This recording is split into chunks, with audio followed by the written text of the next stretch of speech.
kuskure game da Isma'ila. Isma'ila Siryananci ne, ma'anar sunaye biyu ne an kai majin, kamar ka ce Abdullahi. Kaga sunaye biyu ne mudafin da mudafin ilaihi. Ko Abdu da Allahu. Sai ka yi idafa Abdu zuwa ga Allahu, kace Abdullahi.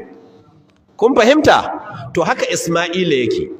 Da Siryananci ma'anar Isma shine Abdu da Larabci. Il Allah.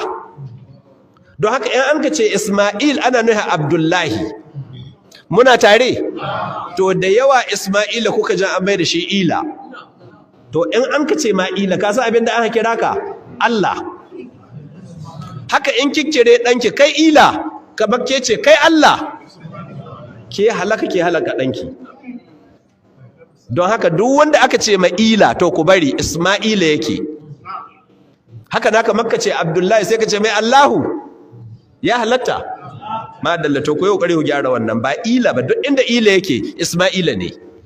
Ila yana nufin Allah, Isma'ila yana nufin Abdullahi bawan Allah. Sai a yanke saboda jahilci na Hausawa sai a ce Ila. Kamar Abdul Latif sai a mai sai Latifu.